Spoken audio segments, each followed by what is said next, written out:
21 তারিখ 21শে অক্টোবর আমাদেরকে অব্যাহতি লেটার দেওয়া হয়েছে আমাকে। সেখানে লেখা ছিল যে আমি নাস্তা গ্রহণ না করে হইচই করি এবং বাকিদেরকেও হইচই করতে উৎসাহিত করি। যেই জিনিসটা পুরোটাই আমার ওপর মিথ্যা অভিযোগ আনা হয়েছে। আমি নিজে নাস্তা করেছি, আমার ডাইনিংয়ের খালারা থেকে সবাই জানে, আমার ওস্তাদজিরা জানে আমি একাডেমিতে কতটুকু ডিসিপ্লিন ওয়েতে ছিলাম। আমার পক্ষে বিশৃঙ্খলা করা এবং একাডেমির কোনো রুলস ভঙ্গ করা এটা একদমই সম্ভব না, পুরোটাই মিথ্যা। এবং আমি এখানে এসেছি আজকে আমার চাকরি পুনর্বহালের দাবিতে। আমাদের প্রিন্সিপাল নিজে বলেছে যে এখানে কোনো রাজনৈতিক অভিযোগ নাই, রাজনৈতিক কোনো ইস্যু আনা হয়নি। যেখানে আমার অব্যাহতি পেপারে যেটা লেখা ছিল আমি অবশ্যই সেটাকেই মেইন তুলে ধরবো। লেখা ছিল আমার চাকরি যাওয়ার রিজন কি, আমি শৃঙ্খলা ভঙ্গ করেছি তাই, কিন্তু আমি শৃঙ্খলা ভঙ্গ করিনি। আমি এমন কোনো কাজই করিনি যেটাতে একাডেমি প্রশ্নবিদ্ধ হতে পারে। আমি আমার ট্রেনিংকে প্রশ্নবিদ্ধ করব। আমি যত সুন্দরভাবে ট্রেনিং সম্পন্ন করেছি এবং আপনারা খোঁজ নিলে বা একাডেমি, আমি নিজে একাডেমিকে বলছি যে একাডেমি আমাকে যদি খুঁজে দেখে আমি সম্পূর্ণভাবে একজন সুশৃঙ্খল প্রশিক্ষণার্থী ছিলাম। তো আমার পক্ষে এই ধরনের কোনো শৃঙ্খলা ভঙ্গ করা সম্ভব না এবং আমি করিনি। আমি আমার চাকরি পুনর্বহাল চাই। ভাইয়া, দেশের 2020 সাল থেকে কোনো নিয়োগই ছিল না, করোনার কারণে সব নিয়োগ বন্ধ ছিল। সেখানে অনেক দিন পরে একটা নিয়োগ আসাতে আমি 39তমতে পরীক্ষা দিই, সেটা ছিল 2021-এর দিকে। তখন হচ্ছে আমার হয়নি, আমি 40তমতে অনেক স্বপ্ন নিয়ে একাডেমিতে যাই। আমার বাবা মার অনেক স্বপ্ন, আমি ছোটোবেলা থেকে ফোর্সের স্বপ্ন দেখে এসেছি এবং পুরোটা নিজেকে সঁপে দিয়েছিলাম।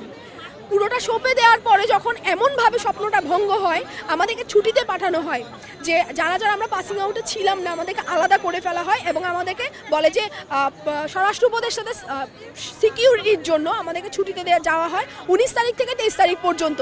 হঠাৎ করে 23 তারিখ ছুটির পরে এসে যদি আমাকে অব্যাহতি দিত তাও আমি মেনে নিতে পারতাম যে আচ্ছা একটা শৃঙ্খলা, ওরা নিজেরাই তো শৃঙ্খলা মানে নাই। কারণ ছুটির মধ্যে একটা চাকরিজীবীকে কীভাবে ইয়াতে পাঠানো হয়, আমি তো একাডেমিতেই ছিলাম না।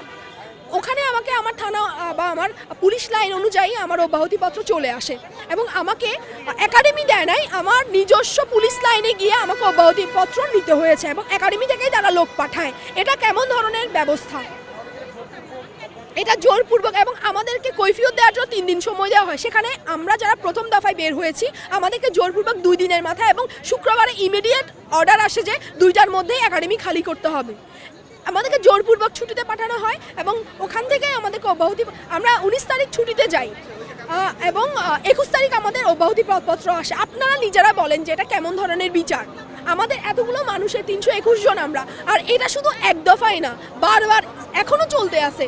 এই যে এখনও আমরা ঢুকেছি 2023 সালে, 2023 গেল, 2024 গেল, এখন 25 চলছে, এখনও আমাদের অর্ধেক একাডেমিতে আছে আর আমরা এখনও বাইরে, আমাদের এখনও পাসিং আউট হয়নি। শুধু ডেট চেঞ্জ হচ্ছে আর হচ্ছে আমাদেরকে বের করতে আসে। এই জিনিসটার দাবি আমরা জানাই যে আমাদের চাকরি আমরা পুনর্বহাল চাই। আমাদেরকে কেন বের করা হলো? আমাদের পরিবারের অবস্থা খুবই শোচনীয়। আর এখন 1 বছর যে আমরা ট্রেনিং করেছি, আমাদের সমস্ত প্রিপারেশন চলে গেছে। এই 1 বছর আমাকে ফিরিয়ে দেওয়া হোক।